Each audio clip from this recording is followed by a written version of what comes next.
Baik Bapak Ibu semuanya, Assalamualaikum warahmatullahi wabarakatuh. Waalaikumsalam warahmatullahi wabarakatuh. Alhamdulillah semuanya sudah menjawab dengan semangat ya. Gimana kabarnya Bapak Ibu hari ini? Alhamdulillah luar biasa. Alhamdulillah ya Bapak Ibu, sungguh semangat, terima kasih sekali ya. Oke, Bapak Ibu mohon izin ya, saya di sini ingin menyampaikan aksi nyata modul 1.4 penyebaran pemahaman disiplin positif. Tetapi sebelum saya mulai, saya ingin memberi kesempatan kepada Bapak Kepala Sekolah, Bapak Rojayana untuk menyampaikan mungkin arahannya agar kita semua bisa lebih termotivasi. Kepada Bapak Roja, saya persilahkan. Terima kasih. Assalamualaikum warahmatullahi wabarakatuh. Waalaikumsalam warahmatullahi wabarakatuh. Alhamdulillahirrahmanirrahim. Wassalatu wassalamu ala asyrofil mursalin wa ala rasulillah ajmain. Amma ba'd. Yang saya hormati Ibu dan Bapak Guru, mudah-mudahan selalu diberikan kesehatan oleh Allah Subhanahu wa taala.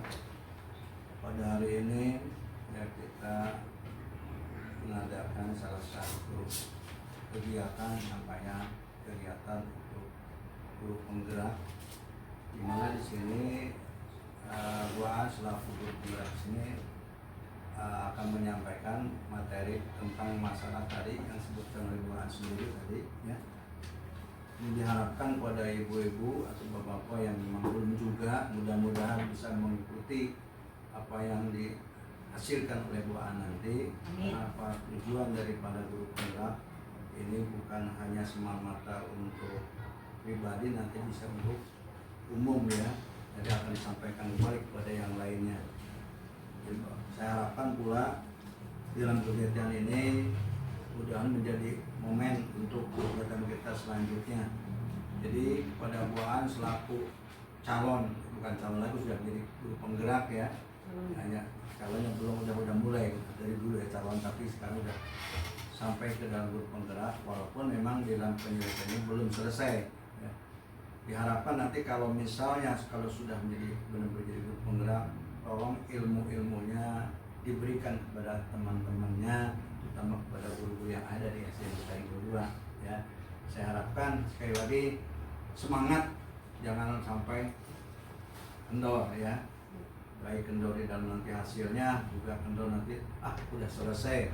Jadi yang sampai demikian tetap harus terus menerus mengembangkan atau menginovasinya, disampaikan kepada teman-teman yang ada di SDN Citarum 2, khususnya umumnya semua guru yang ada di gugus Citarum ya.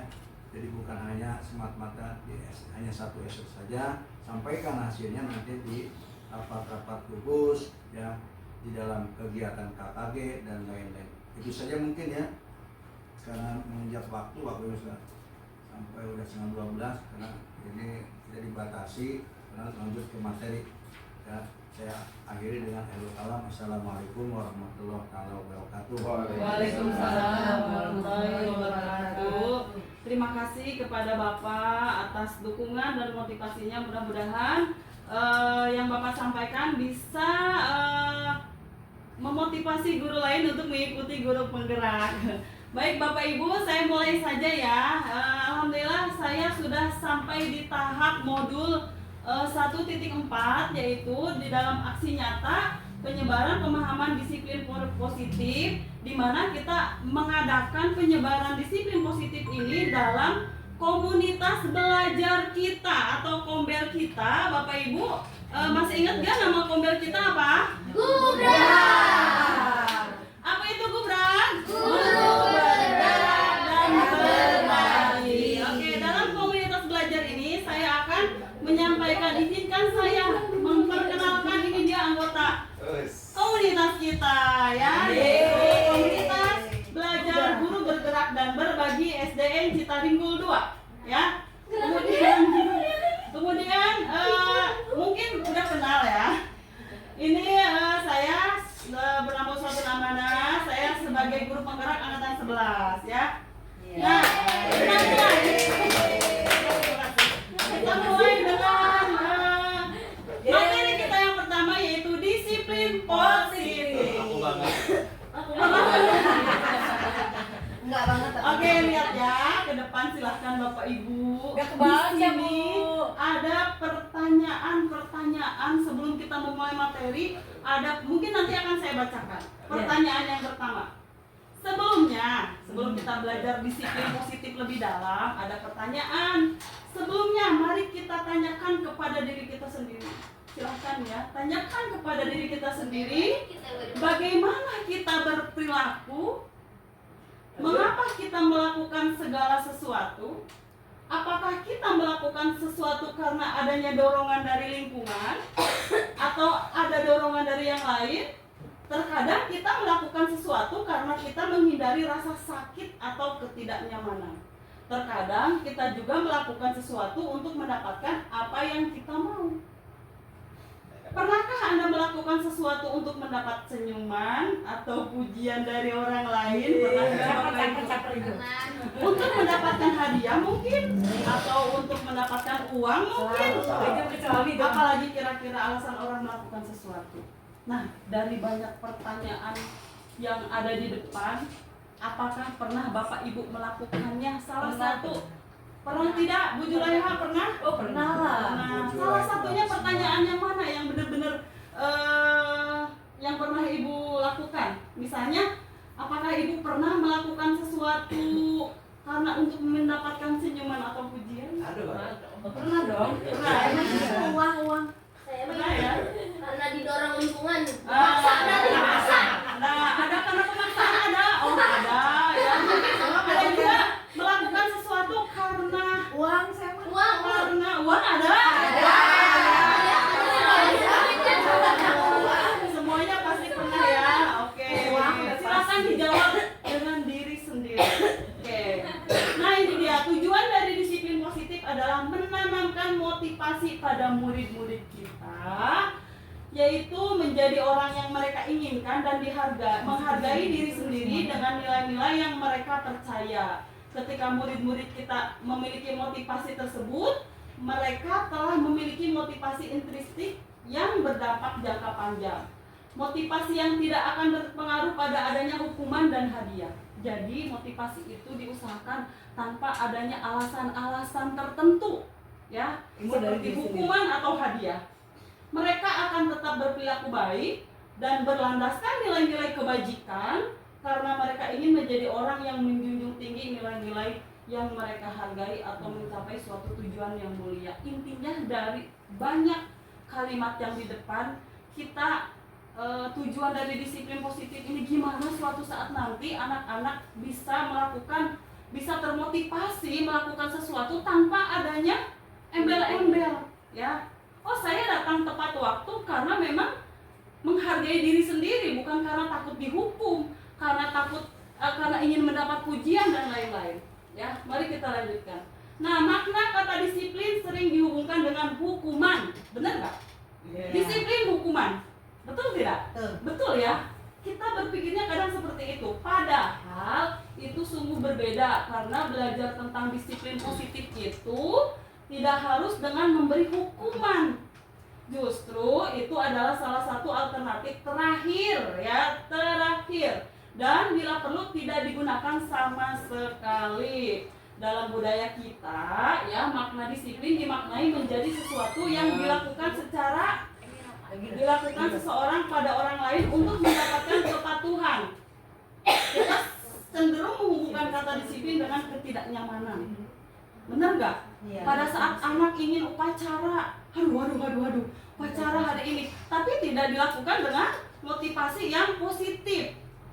Takut dihukum, takutnya begini, takut begitu, ya. Seperti itu makna kata disiplin itu, ya. Jadi kita harus menjadi sesuatu yang dilakukan seseorang pada orang lain untuk mendapatkan kepatuhan, seperti itu, ya.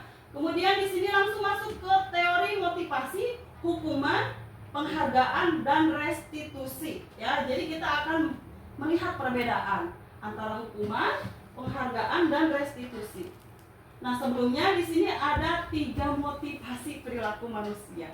Mungkin ini bisa menampar kita sebagai seorang pendidik, ya. Alasan kita, motivasi kita, ya. Menurut Diana Gosem dalam bukunya Restructuring School Discipline menyatakan 3 motivasi perilaku manusia. Yang pertama, untuk menghindari ketidaknyamanan atau hukuman. Ini motivasi paling rendah bagi manusia. Kenapa? Dia melakukan sesuatu. Contohnya, ya, seorang guru datang tepat waktu ke sekolah hanya untuk menghindari ketidaknyamanan. Atau anak, ya, kita contohkan ke anak, dia datang ke sekolah pagi-pagi hanya untuk menghindari hukuman, bukan karena kesadaran dia sendiri. Ya, itu 3 motivasi paling rendah di diri manusia. Kemudian yang kedua yaitu untuk mendapatkan imbalan atau penghargaan dari orang lain. Contohnya, si Yasir ingin datang, ya, murid, misalnya seorang murid namanya Yasir ingin datang ke sekolah tepat waktu, tapi dia lihat-lihat gurunya, apakah ada guru pengen dipuji, pengen dikasih penghargaan, pengen dikasih hadiah, ya. Ini motivasi kedua yang rendah setelah motivasi yang pertama tadi. Dan inilah dia yang ketiga, yaitu untuk menjadi orang yang mereka inginkan dan menghargai diri sendiri dengan nilai-nilai yang mereka percaya. Contohnya kejujuran. Nilai kebajikan itu kan ada kejujuran, ada tanggung jawab, ya, ada saling menghargai. Nah, di antara itu kita harus menjadikan motivasi di dalam diri kita untuk menghargai nilai-nilai kebajikan tersebut, bukan hanya untuk mendapatkan penghargaan, mendapatkan pujian, atau menghindari hukuman dan ketidaknyamanan, ya. Lanjut. Nah, ini dia hukuman dan penghargaan. Oke, Bapak Ibu, di sini ada sebuah kasus, ya. Sebuah kasus terlihat apa tidak? Kelihatan, ya. Oke, Bapak Ibu silahkan membacanya atau saya bacakan? Bacakan, boleh. Oke, di sini ada kasus di sebuah kelas. Ada murid yang bernama Iva yang kurang menguasai materi pembelajaran matematika. Sehingga pada saat pelajaran berlangsung, dia lebih banyak berdiam diri atau menggambar di buku pelajaran. Mungkin pasti pernah mengalami, ya, semuanya, ya. Pada saat guru matematikanya, Pak Seno menanyakan pertanyaan kepada Ipa, ya, jadi Ipa menjadi gugup. Jadi Pak Seno memberikan pertanyaan kepada Ipa. Menanyakan pertanyaan IPA menjadi gugup dan tak sengaja menjatuhkan tasnya dari kursi. Karena saking gugupnya, karena dia nggak bisa menjatuhkan tasnya, sehingga si IPA menjadi gugup. Kemudian serta tiba-tiba menjadi gagap pada saat berupaya menjawab. Seluruh kelas pun tertawa melihat perilaku IPA yang berbicara tergagap dan terkejut. Ya, terkejut sekali ditanyakan oleh Pak Seno, ya. Kemudian Pak Seno pada saat itu membiarkan teman-teman IPA menertawakan IPA yang tergagap dan malu luar biasa. Dan malahan minta IPA untuk maju ke depan dan berdiri di kelas sambil menunjuk hidungnya. Karena tidak bisa menjawab pertanyaan Pak Seno, kelas makin gaduh dan anak-anak pun tertawa melihat IPA di depan kelas memegang ujung hidungnya. Oke. Dari kasus yang tadi ada pertanyaan, boleh Bapak Ibu dijawab, ya, pertanyaannya. Nanti yang mau jawab silahkan tunjuk tangan. Yang pertama, apakah Anda setuju dengan tindakan Pak Seno terhadap IPA? Bu Inai, setuju tidak? Boleh. Tidak setuju. Tidak setuju. Kenapa? Coba silakan Bu Julaiha menjawab. Kenapa tidak setuju atas tindakan Pak Seno? Perilaku seorang guru ketika mengajar dengan intonasi seperti itu pun menurut saya salah. Ketika akan memberikan pertanyaan, selayaknya kita sebagai guru bertanya dengan nada yang lebih halus, jadi anak tidak merasa canggung. Itu yang pertama. Yang kedua, sebelum bertanya, selayaknya guru memberikan senyuman yang termanis. Jadi anak merasa humble, ya, percaya dirinya itu keluar.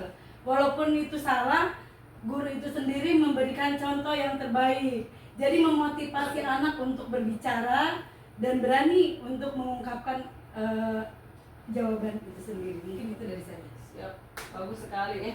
Kita tepuk tangan dong buat Ina dan Bu Julaiha ya. Oke, ada pertanyaan yang kedua. Menurut Anda, tindakan Pak Seno terhadap IPA adalah sebuah hukuman atau konsekuensi? Coba silahkan dijawab. Mungkin ada yang udah tahu perbedaan antara hukuman dan konsekuensi. Mungkin Bapak Ahmad? Belum itu tadi. Yang lain Ayo, hukuman atau konsekuensi? Belum apa. Jadi, hukuman? Mungkin itu hukuman kalau dari Mas Seno ya Pak ya. Hukuman ya? Ya, soalnya itu kan sepihak kan Senonya doang yang nunjuk tiba-tiba ya. Iya, tiba-tiba ya. Jadi intinya berasal dari guru, bukan atas kesepakatan kelas bersama ya. Jadi jawaban tadi dari Bu Inai dan Bu Julaiha sangat tepat sekali. Seharusnya Pak Seno itu tidak langsung menghukum IPA ya.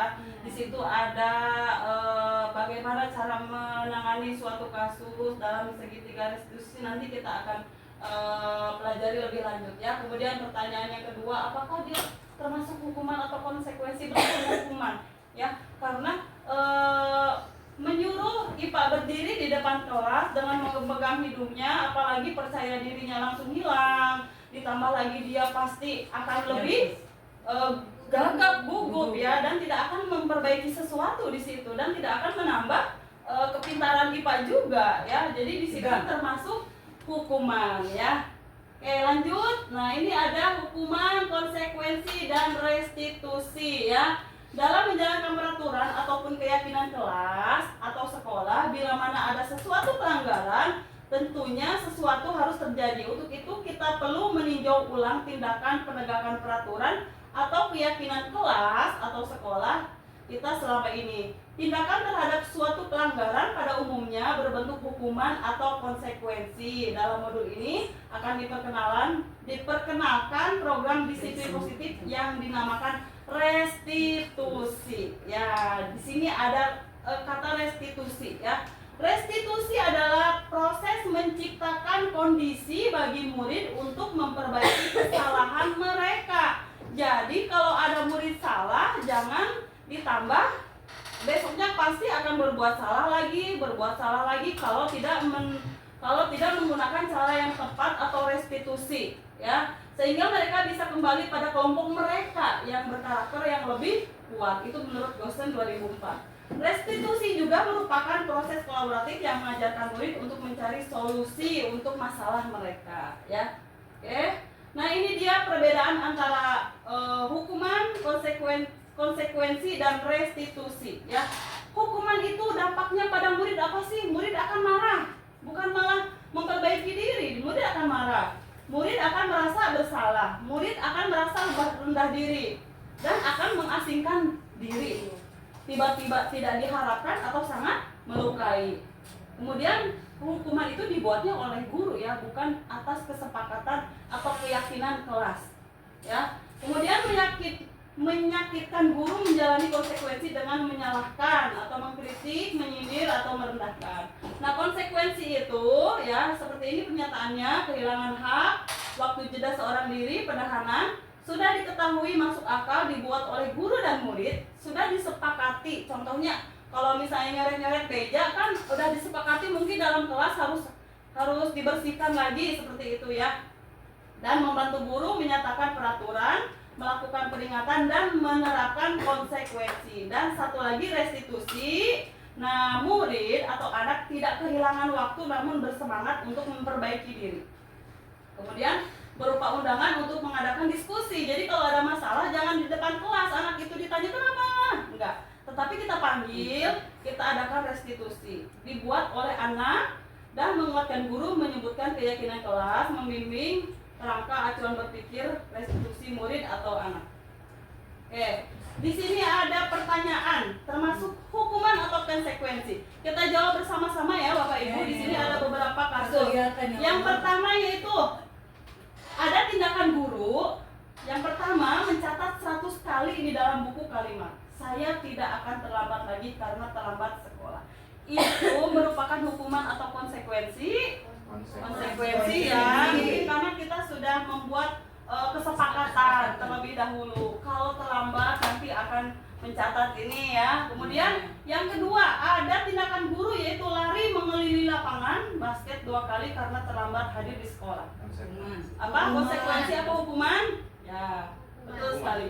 Yang ketiga yaitu membersihkan coretan yang dibuatnya di meja tulis. Konsekuensi. Murid diminta untuk push up 15 kali karena tidak menggunakan masker ke sekolah.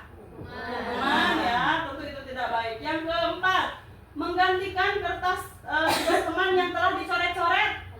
Konsekuensi karena itu memang harus diperbaiki ya. Kemudian yang keenam, berjemur di lapangan basket pukul 12 siang. Hukuman. Oke. Ya itu Bapak Ibu tentunya sudah bisa membedakan ya sekarang apa itu hukuman dan konsekuensi. Oke, kita lanjutkan. Nah, di sini ada kalimat yang diciptakan oleh Alfie Kohn, yaitu dihukum oleh penghargaan. Oke, Bapak Ibu boleh kalau terlihat boleh langsung dibaca. Ya, saya akan bantu bacakan. Saat kita berulang kali menjanjikan hadiah kepada anak-anak agar berperilaku bertanggung jawab, atau kepada seorang murid agar mempelajari sesuatu yang baru, atau kepada seorang karyawan agar melakukan pekerjaan yang berkualitas, kita sedang berasumsi mereka tidak dapat melakukannya atau mereka tidak akan memilih untuk melakukannya. Ya, jadi pada saat kita memberikan menjanjikan sesuatu kepada anak, nanti kalau bisa ini dapat hadiah ya, nanti kalau bisa ini dapat ini ya. Nah, itu berarti tidak melatih anak untuk melakukan apa ya? Jadi mereka tidak akan memilih untuk melakukannya suatu saat kalau tidak dikasih hadiah. Ya, dia akan melakukan karena ada hadiah. Seperti itu ya. Oke, lanjut. Oke, ini. Nah, ini pengaruh dari hukuman restitusi ya. Lihat ke depan yaitu pengaruh jangka pendek dan yang panjang. Penghargaan tidak efektif, penghargaan merusak hubungan, penghargaan mengurangi ketepatan ya. Tadi tentunya melakukan motivasi karena penghargaan ya. Ini apa sih dampaknya?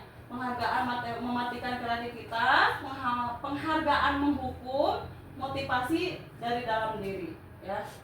Oke. Nah, Bapak Ibu, kita masuk ke keyakinan kelas. Mungkin dari tahun ajaran ini Bapak Ibu sudah membuat keyakinan kelas belum di kelas? Sudah ya. Berarti sudah paham ya? Sudah membuat keyakinan kelas ini. Keyakinan kelas ini wajib dibuat ya Bapak Ibu. Kesepakatan antara kita dengan murid. Jadi kalau murid melakukan sesuatu tidak dengan hukuman, sudah ada dalam kesepakatan. Oke, mengapa keyakinan kelas? Mengapa tidak peraturan kelas saja? Ada yang tahu nggak perbedaan antara keyakinan kelas dan peraturan kelas? Mungkin belum ya. Ada keyakinan kelas, ada peraturan kelas. Ya, kalau keyakinan kelas itu dibuat antara guru dan murid. Kalau peraturan kelas dibuat oleh guru. Jadi kita wajib membuat dua tersebut, peraturan kelas dan keyakinan kelas ya.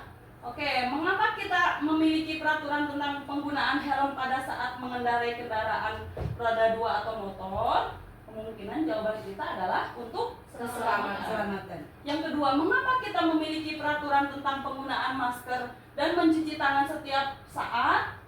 Pasti karena apa? Kebersihan kesehatan. Ya, menjaga kebersihan kesehatan ya. Oke, kita lanjut ya Bapak Ibu. Nah, nilai-nilai keselamatan atau kesehatan inilah yang kita sebut sebagai keyakinan. Ya. Sebagai keyakinan, yaitu nilai-nilai kebajikan universal yang disepakati secara tersirat dan tersurut, lepas dari latar belakang suku, negara, bahasa maupun agama. Nilai-nilai kebajikan bahwa menekankan pada keyakinan seseorang akan lebih memotivasi seseorang dari dalam. Ya, seseorang akan lebih tergerak dan bersemangat untuk menjalankan keyakinannya daripada hanya sekedar mengikuti serangkaian peraturan tertulis mereka tanpa makna. Ya. Oke, pembentukan keyakinan kelas. Ya, jadi ada urutannya Bapak Ibu dalam membuat keyakinan kelas. Yang pertama, keyakinan kelas itu harus bersifat lebih abstrak daripada peraturan. yang lebih rinci dan konkret. Yang kedua, keyakinan kelas berupa pernyataan-pernyataan universal. Yang ketiga, pernyataan keyakinan kelas senantiasa dibuat dalam bentuk positif. Kalimat positif. Jadi jangan sampai ada kata-kata jangan buang sampah sembarangan, tetapi dirubah menjadi kalimat positif. Buanglah sampah kepada tempatnya. Ya, kemudian mungkin jangan berisik di kelas, tetapi jagalah tata tertib. Ya, jadi kalimat negatif kita hilangkan menjadi kalimat yang lebih positif. Kemudian langkah selanjutnya, keyakinan kelas hendaknya tidak terlalu banyak. Misalnya pada saat kita membuat keyakinan kelas, si anak ini nggak mau dibully, si anak ini nggak mau dikata-katain, kita satukan, ya, kita kerucutkan. Jadi usahakan nanti pada saat membuat keyakinan kelas, mungkin yang belum dikasih kertas satu-satu, boleh pakai post-it, ya, boleh mereka mengajukan keyakinan kelasnya masing-masing, tidak boleh buang sampah. Nanti kita tempel di papan tulis, kemudian kita kerucutkan menjadi misalnya tentang kejujuran, berarti harus dikerucutkan menjadi satu kalimat seperti itu. Kemudian mudah diingat dan dipahami oleh semua warga kelas. Ya, jangan berbelit-belit dalam menjaga lingkungan kebersihan sekolah. Nah, itu kan terlalu berbelit-belit ya. Jadi kita harus meminimalisir kata-katanya agar mudah diingat supaya anak bisa menyerap ya. Kemudian keyakinan kelas sebaiknya sesuatu yang dapat diterapkan di lingkungan tersebut ya. Jangan sampai kita buat keyakinan tapi nggak bisa diterapkan ya. Kita buat nih keyakinan tapi keyakinan tersebut di luar dari konteks kelas kita. Contohnya apa ya, mungkin di masyarakat ada peraturan apa, tidak usah dimasukkan ke dalam kelas ya. Kemudian semua warga kelas hendaknya ikut berkontribusi dalam pembuatan keyakinan kelas lewat kegiatan curah pendapat, relax seperti ini ya, ke anak-anaknya. Anak-anak kira-kira apa lagi gitu, nanti disepakati secara bersama, kalau bisa ditandatangani oleh setiap siswa ya. Kalau misalnya tidak memungkinkan, boleh ketua kelas saja perwakilan. Dan yang terakhir, bersedia meninjau kembali keyakinan kelas dari waktu ke waktu. Misalnya, oh ada yang tidak tertulis, ada yang tidak termasukkan ke dalam keyakinan, boleh ditinjau dari waktu ke waktu. Oke, di sini ada contoh kalimat negatif dan positif. Kalimat negatifnya jangan berlari di kelas atau koridor. Berarti dirubah menjadi berjalanlah di kelas atau koridor. Ya, jadi dirubah tuh dari negatif ke positif. Oke, ini contoh ya. Ada contoh keyakinan kelas 1. Kelas 1 itu bisa merangkap 1, 2, 3 ya. Setiap anggota kelas perlu belajar. Setiap anggota kelas perlu senang. Setiap anggota kelas perlu melakukan tugas. Setiap anggota kelas perlu saling menghargai. Setiap anggota kelas perlu merasa aman. Ini contoh keyakinan kelas 1, 2, dan 3 ya. Kemudian ada contoh keyakinan kelas 5. Ini bisa diterapkan di kelas 4, 5, dan 6, yaitu selalu bersikap positif. Mungkin kelas 6 itu bisa bisa memahami bersikap positif itu dalam segala hal. Ya, kemudian senantiasa menjadi diri terbaik, percaya dan menghormati orang lain serta barang miliknya. Itu sudah mencakup semua ya, termasuk kejujuran ya, tidak mencuri, tidak merusak barang orang lain, itu sudah termasuk dalam satu kalimat. Berkomitmen terhadap setiap tugas, mengerjakan PR ya, piket kelas dan lain-lain. Kemudian senantiasa membantu, saling membantu dalam kondisi apapun. Oke, Bapak Ibu, istirahat.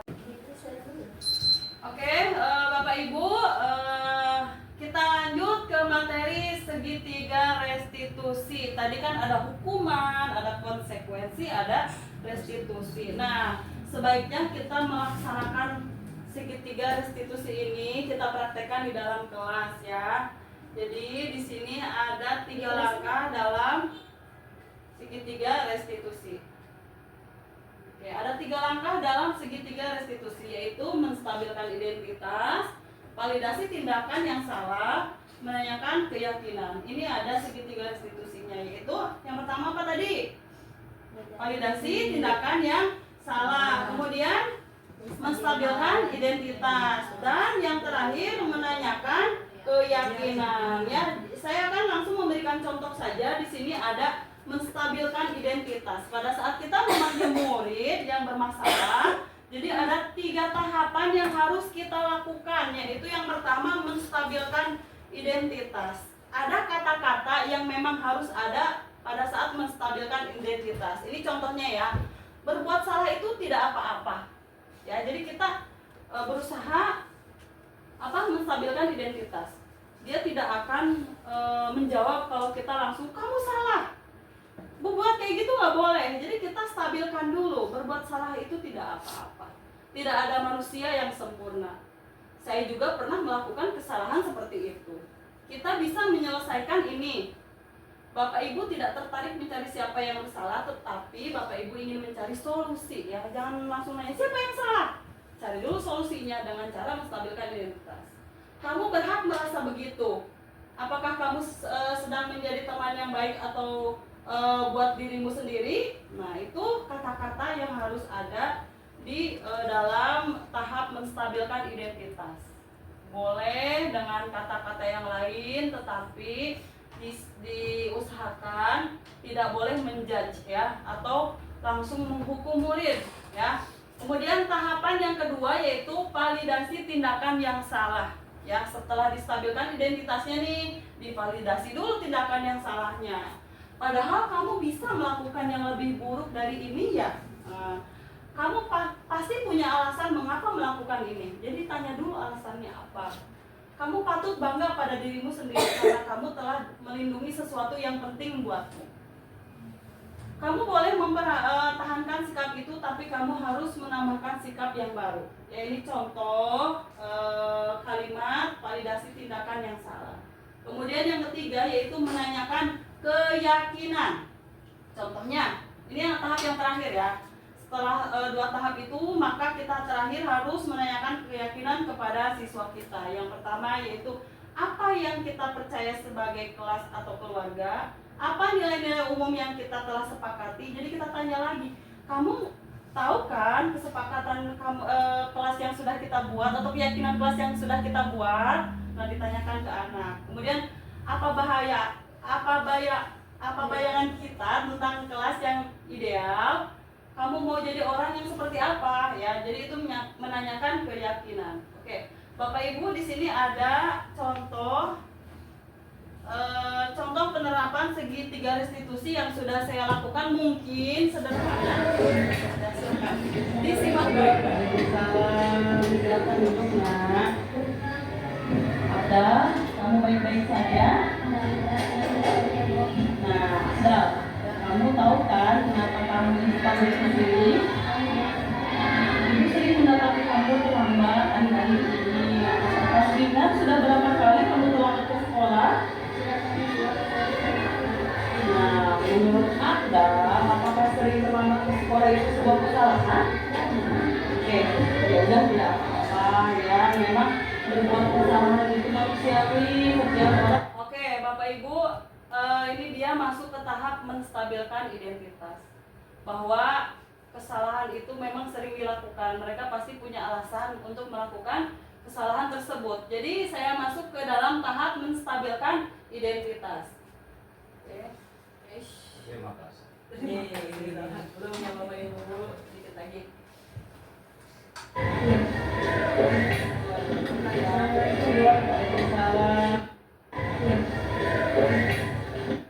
Kamu baik-baik saja? Sedikitnya. Nah, kamu tahu kan kenapa kamu dipanggil ke sini?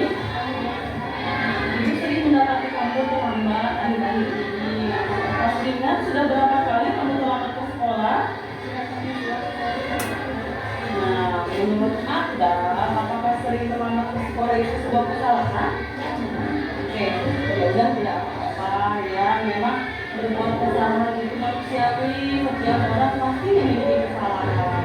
Namun kita harus belajar dari kesalahan kita ya, dan berusaha memperbaikinya. Kamu setuju tidak?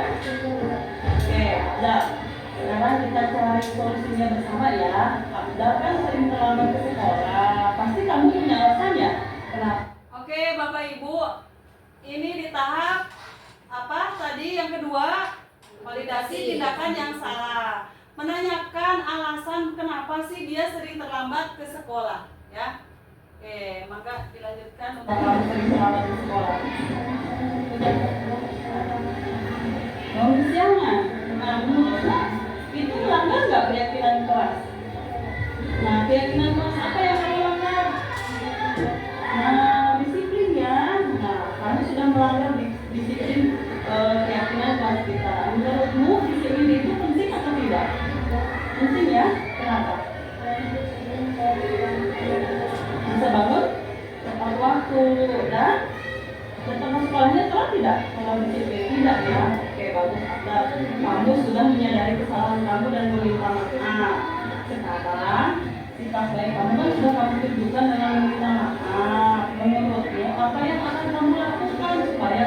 Nah, ini dia Bapak Ibu, asal tahu aja ya, ada tahap yang terakhir dari segitiga restitusi. Jadi mencari solusinya bersama-sama ya, dari kita dan dari anak juga, agar anak menyadari dan tidak mengulanginya. Ini tahap akhir dari segitiga restitusi. Perbaiki kesalahan kamu. Benar, tidak akan begadang lagi ya ke depannya ya. Apapun alasannya begadang itu sudah baik ya. Kalau begadang nanti besoknya kesiangan ya. Jadi ya tidak begadang lagi ya. Oke, dan untuk datang tepat waktu. Oke, semoga kamu bisa memperbaiki kesalahan kamu dan kamu bisa datang tepat waktu ke sekolah. Terima kasih ya sudah menyadari kesalahan kamu. Silakan kembali ke kelas.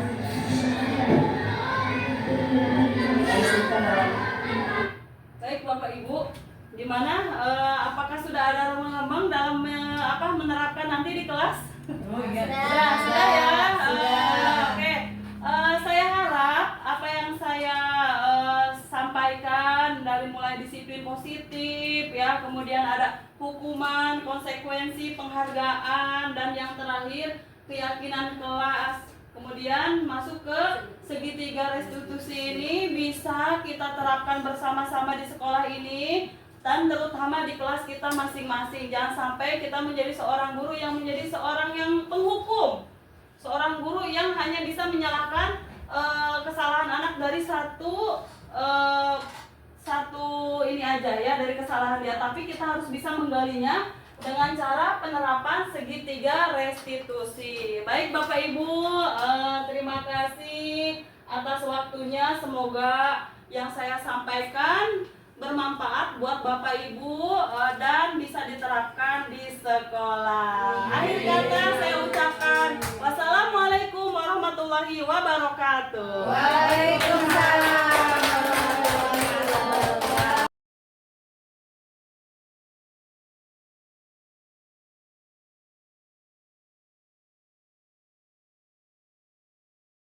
Assalamualaikum warahmatullahi wabarakatuh.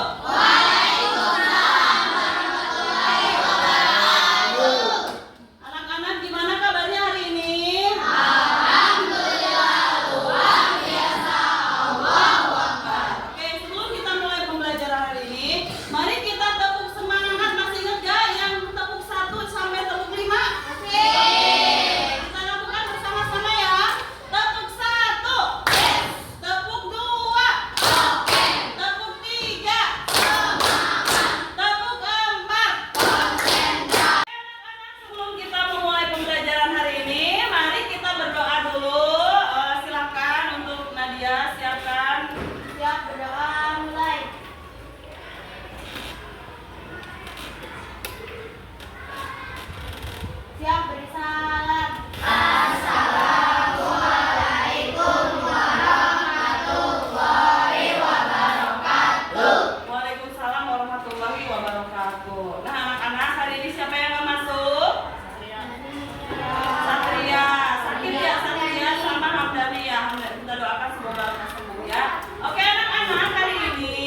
patuhi. Nah, sekarang kita akan membuat keyakinan kelas, di mana keyakinan kelas itu akan kita sepakati bersama dan dibuat secara bersama-sama. Nah, setelah kita membuat keyakinan kelas, maka kita harus mematuhinya ya. Oke anak-anak, ibu akan membagikan kertas post-it untuk kalian isi keyakinan kelas apa yang akan kalian ajukan kepada ibu atau untuk kita sepakati bersama-sama. Nanti kita akan ajukan kita akan tampilkan poin pentingnya yang sama ya. Oke anak-anak, sebelum membuat keyakinan kelas, ibu akan jelaskan dulu nih.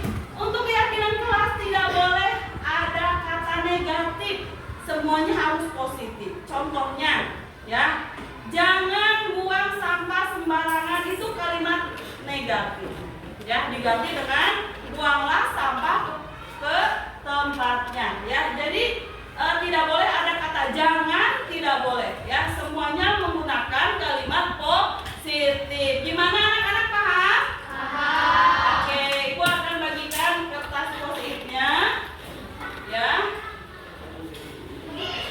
Ya, silakan keluarkan pulpennya.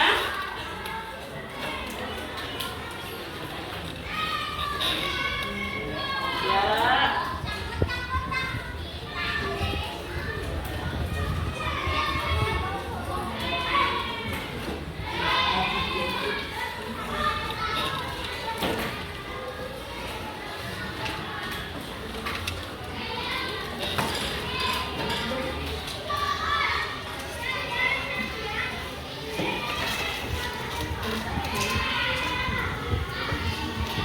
Ya boleh di sana ya, estafet. Oke, siap anak-anak, silakan apa yang menjadi keyakinan kalian, kalian tuliskan di dalam kertas yang sudah ibu bagikan tadi ya. Keyakinan yang ingin kamu keluarkan, yang ingin kamu curahkan ya. Oke, contohnya masalah datang itu harus apa? Tepat waktu, seperti itu ya.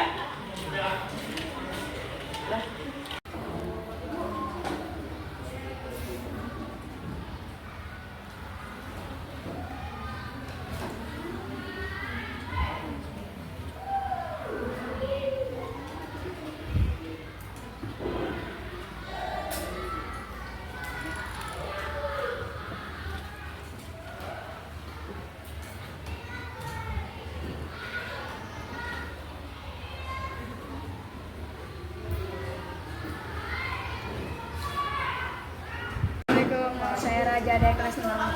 Oke anak-anak, sudah selesai? Kalau sudah, silakan tempelkan keyakinan kelas kalian masing-masing di tempat yang sudah ibu sediakan ya. Di sini ada kertas hitam yang sudah ibu sediakan. Silakan kalian tempelkan di sini. Yuk, ayo silakan maju.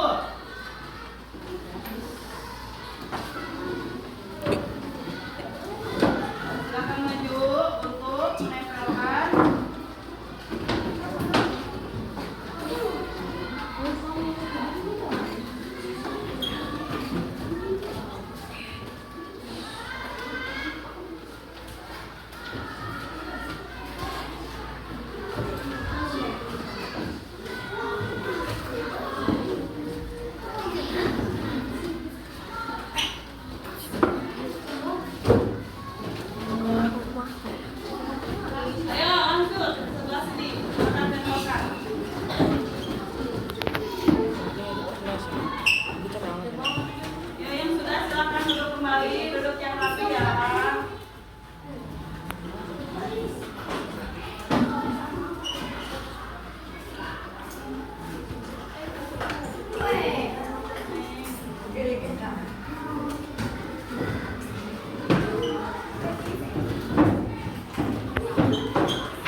ya. Kita masukkan ke dalam satu kalimat, berarti apa namanya?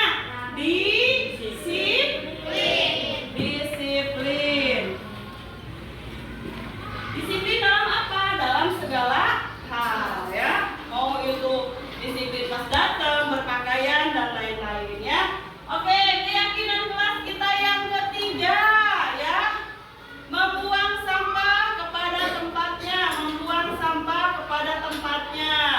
Membuang sampah kepada tempatnya. Betul sekali ya. Kita ambil satu keyakinan dari teman-teman kalian, banyak sekali yang mengatakan buanglah sampah pada tempatnya. Kita masukkan ke keyakinan kelas kita ya, sangat penting sekali. Berarti buanglah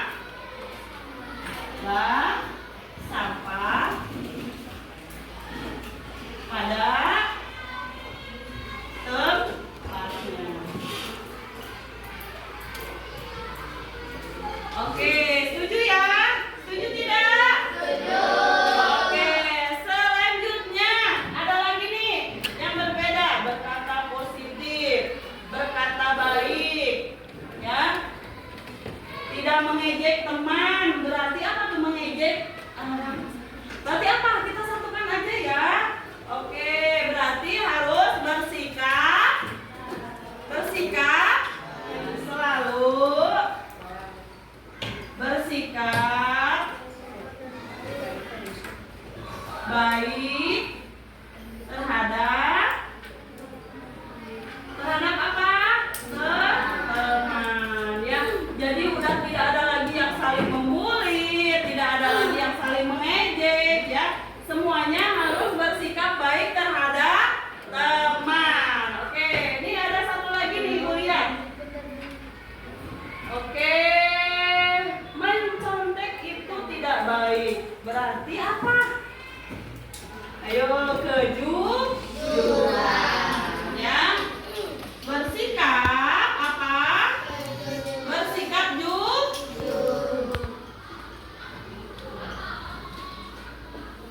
Bersikap jujur itu bisa saat pas ujian ya. Tidak menyontek satu sama lain. Bisa juga tidak mengambil hak bukan yang hak kalian ya, atau mencuri. Oke, mari kita baca keyakinan kelas kita yang sudah kita buat bersama-sama. Oke anak-anak, keyakinan kelas kita yang pertama apa? Saling menghargai. Yang kedua apa?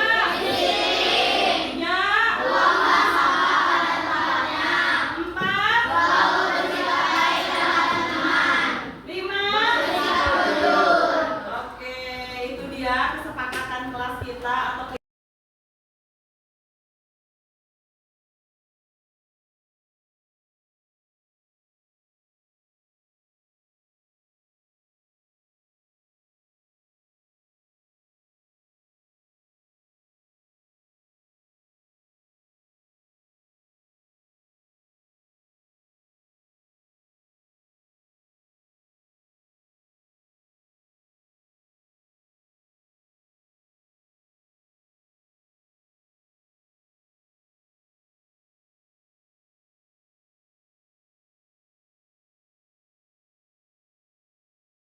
Assalamualaikum, saya Raja dari kelas 6.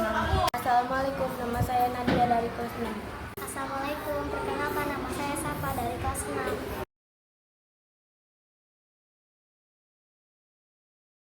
Penting karena kita bisa menghargai sesama teman. Penting karena keyakinan kelas membuat kelas kita tertib